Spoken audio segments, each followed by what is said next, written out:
Continuing coverage from PressCorps World Headquarters, hosted by myself, Everett Way, in Studio A, bringing more news from the front lines. It's currently day 250 in the 71st conflict of the war. The total soldier enlistments for this conflict has exceeded 206,500 soldiers, with reported casualties reaching 1,637,000. For those who have been keeping track, the highest casualty count for any conflict so far has been conflict number 19, with 1,723,000 and some change on top. This war is absolutely possible. It is absolutely possible for this war to be the deadliest war yet, with less than 100,000 deaths before that record is broken. On the field, we have heavy artillery bombarding many locations. We have assault tanks, light tank destroyers, light tanks themselves, as well as many new small arms equipment. We're seeing satchels being brought onto the field. We're seeing the new Piat-style rocket launchers. We're seeing new anti-tank rocket-propelled grenades being used by all factions. It is an extremely destructive war so far. This war is still raging and is nowhere close to concluding. For the weather, we have 2 storm watches on radar at the moment. There's a severe storm watch for the region of Shackled Chasm and surrounding areas localized above the logistics town of Silk Farms. Our weather service has issued a severe storm watch for that region. Light rain is beginning to fall. Watchtower coverage is not impacted yet. Neither is the ground dirt. You are still free to walk around in the dirt without encumbrance from the mud. It is a light storm. This rainstorm does have a chance of getting better or worse. Again, the severe storm watch has been issued for Silk Farms in Shackled Chasm. Similarly, we have a winter storm watch, a winter weather watch for Kirknell within the region of Viper Pit. PressCorps Weather Service is issuing that. Light snow has begun to fall in that area. Conditions are not yet harmful to the unprotected body. Vehicles are not at risk of freezing. Rivers and shorelines have not frozen over. Shelter and campfires are not necessary at this time. We have seen blizzards raging in the west so far. It is unknown whether or not this winter storm will continue to increase in severity, or if it will stay the same or subside completely. Both of these storms have been continuing for several weeks now in the war, only lightly impacting efforts in those regions. Please stay tuned to PressCorps for further information if that weather changes, gets more severe, or decreases and eliminates entirely. And now for Frontline news. In the eastern sides, in the eastern regions of the war, we have Tempest Island to start off with. Last we heard from the report, there is fighting continuing between Alchemio Estate and the Rush. There's an unnamed island there with an observation tower, as well as several mines and valuable resources on the island. It's an important defensive island for both factions, as it creates a buffer zone in between the 2 town halls of Alchemio Estate and the Rush. Currently, the Wardens are in control of that island. They are pushing into the Rush from the bridge to the east. They're starting to push in with vehicles now. That's all we're hearing from the front line there. It seems, from what we understand, to be scout tanks on the front line. No heavy artillery just yet. We're seeing that in other regions, but not this one. The colonials in that region still have their defensive advantage. No ground has been taken or lost. However, there are mild reports of lost Archail to the northeast being pushed in by Wardens. Wardens are looking to open up a new front where others have possibly stagnated or stalemated. Continuing to Endless Shore, the sub-regions of Tuatha Outpost and Woodbine saw some special ops activity, both town halls being destroyed earlier and reduced to rubble. Those town halls have not yet been rebuilt, however, since neither town has seen fighting for many months at this point, with Tuatha not seeing any combat whatsoever, it is a rather low priority. Usually when special ops tactics like this happen, we see those towns being rebuilt fairly quickly. In the case of these two, that has not happened yet. We can only assume, and this is speculation, that means that these two towns are a lower priority for the Wardens, and their focus is more on their offensive efforts that they have kept throughout the day. We're going to skip over Alod's Bite and the Drowned Vale for now, come back to them later, as that is where some of our most intense fighting is happening so far this war. We're going to go straight to the Deadlands. Last we heard from one of our Warden correspondents, Spots Blemish. He was speaking to the 128th Regiment, who was getting ready to bombard the plaza with heavy artillery from some undisclosed location. The plaza from last we heard has been reduced mostly to rubble. The garrison houses in the plaza itself and a little bit of Pommel Annex has been reduced and unable. There's not enough rubble for any of that to be rebuilt. Everything from the churches to the safe houses in that area have been destroyed, and Wardens control the plaza as of this moment. There were reports shortly after the bombardment of Wardens attacking the town hall of abandoned ward itself, Sunhaven, as it used to be called. Those reports are not coming in anymore. It seems that Colonials are holding on to their side of both bridges, but we are hearing that Wardens are trying new tactics, such as bringing armor pushes from the south at Sunhaven Gateway specifically to try to cut off abandoned ward. This is a very fluid fight with many fronts. We have light skirmishing happening in Callahan's Boot that seems unrelated, maybe if only to distract, with a major front happening at Liberation Point, in between that and Sun's Hollow. There are lots of defenses for both sides. Artillery is set up for both sides, and while the fight is not as large as some of the other ones that we have seen, it has still been very notable over here. The Warden, it's one of the few places the Wardens have on the south side of the River Mercy in this region, this general area. It's one of the key points the Wardens will need to hold, and it's up to the Colonials to take back Liberation Point, which is a region they started with at the beginning of the war. Moving over to Lochmoor, we have been following the fight in the town of Fearmore, this logistics town holding on as long as it can. This town has seen a lot of action throughout the conflict. At some points it is a stronghold for the Colonials, as they're able to push into even the Linn of Mercy with a very comfortable buffer. We've seen other points in the conflict where Wardens have had the town completely surrounded, even so far as taking Moon's Copse and the Royal Fort down to the south. Currently, as it stands, those two sub-regions to the south are Colonial owned. The rest of the territory is owned by the Wardens, and they are using that to effect. Wardens pushing in from Westmarch in the northeast corner with infantry down on Fearmore, and from the west from Market Road, moving across the bridges at the small little river there, across the bridges with armor and infantry. The Wardens had a foothold on the east side of that river. The Colonials have since pushed them off. The fighting has not stopped since. It has been many weeks this town has been under siege, and it's honestly anyone's guess how long Fearmore will survive, or if they will push out entirely.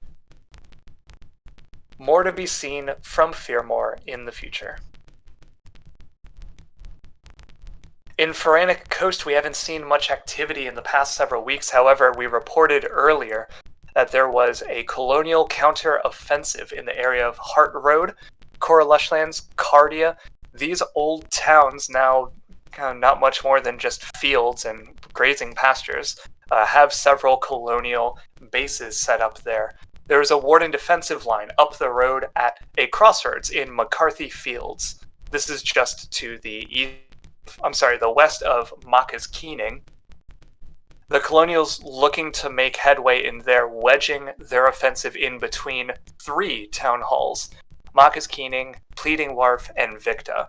An advantage of this is that it is very difficult for the Wardens to determine where that offensive will continue, and the disadvantage, of course, being that in splitting their attention between 3 different sub-regions and towns, it is much harder for the Colonials to coordinate their strikes in one direction. No regiment has taken ownership of this push just yet. We will be watching this as it develops, see if there's any territory taken. For now, Frantic Coast is owned in its entirety by the Wardens. In the region of Westgate, we last heard from Mothbee Mann, one of our colonial correspondents some time ago, about the fight happening in the Gallows. The Gallows has been an uphill fight for the Wardens, quite literally in this case, as they push up through the Gallows and into some of the staunchest defensive lines for the Colonials. They're calling it the secondary bulwark, if you will. The bulwark itself does not reach up this far, but with ad hoc wood and concrete defenses built by the Colonials, they have put up as hard a defense as they could possibly build.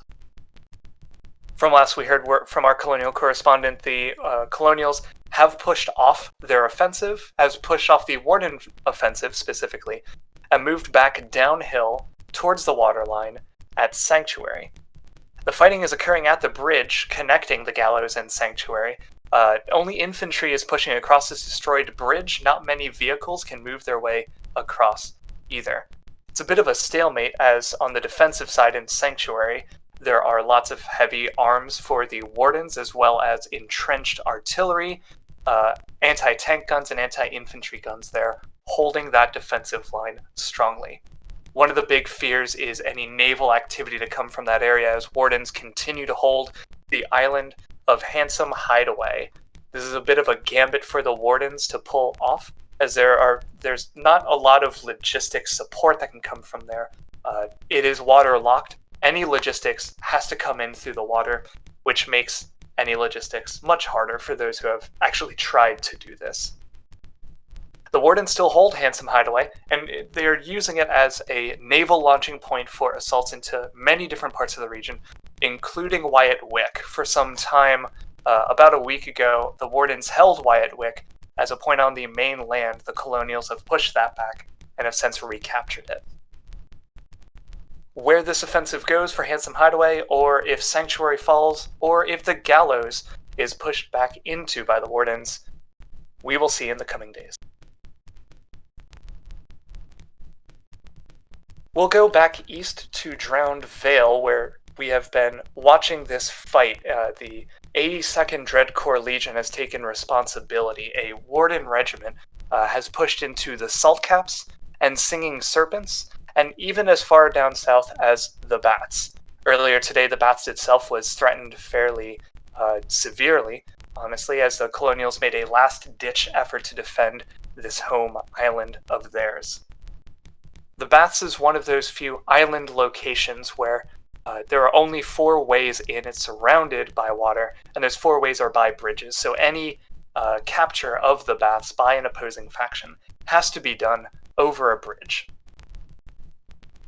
The northeast bridge is where we saw most of the fighting coming from Singing Serpents. The Colonials have since retaken that bridge, the Wardens sitting on that northeast side, holding as best they can. When the Wardens pushed in, the Colonials defended as hard as they could with their own heavy artillery, their light tank destroyers, and their new mass-produced tanks new to this conflict.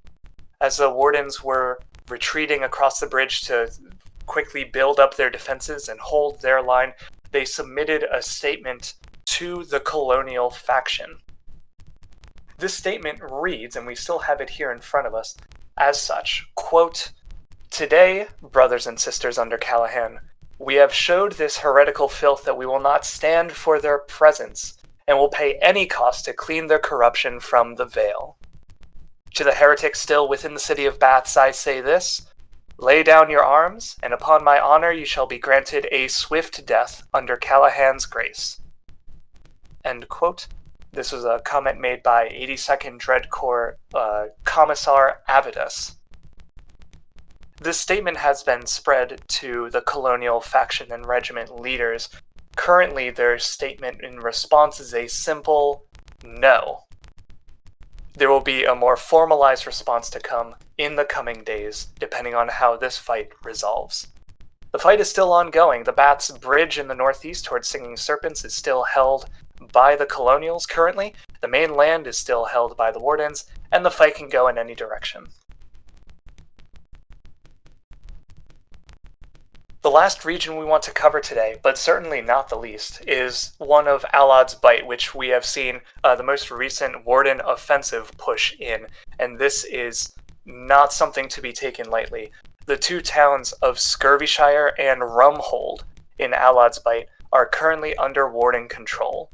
The Town Hall and Relic Base, respectively, have been destroyed by a combined heavy artillery and armor push. The armor was Silverhands, as well as anti-tank half-tracks being fielded, with scout tanks filling in the gaps where they can for anti-infantry support. Scurvyshire and Rumhold are both notable in that Rumhold itself is just south of the bulwark. Scurvyshire sits almost directly on the bulwark itself. It is very hard to get past this defensive line, and this is the deepest the Wardens have pushed into colonial territory so far this war. Getting below the bulwark is absolutely a major point for both Colonials and Wardens. The Colonials now setting up a defensive line at Homesick on the north side there with as much armor as they can muster. Homesick itself has one road that passes through it just along the coastline, so there is risk of a naval bombardment from gunboats from either faction, though closer to the action is going to be the town of Mercy's Whale, owned by the Colonials. We haven't heard any naval action yet, but as a possibility, it's something all sides need to watch out for. Moving away from the water might not be an option there. That field there is one of the few rocky areas in the plains that the Colonials tend to occupy. Whenever we hear about the rocky choke points, we're usually thinking of places like Callahan's Passage. But this is one of the few places the Colonials can use those mountainous rocky choke points to their advantage. And it seems like they are for now. It's unknown where this will go, but a combination of the mass-produced assault tank as well as the light tank destroyer, so favored by the Colonials, is holding them at the line in Scurvyshire. The next objective for the Colonials is to push across the bulwark. For the Wardens, the ball is really in their court. They have an option to push into Bootnap and even support their attack on the Baths from the east. It is unknown what their plans are. We have not heard a statement from the Sievish or Masayan army on this front. That's all of our frontline news for now. Thank you for listening with the PressCorps here in Studio A at PressCorps World Headquarters. This is Everett Way signing off. We'll take you back to the music. There may be some more reporting in the future. Stay tuned. Thank you very much for listening.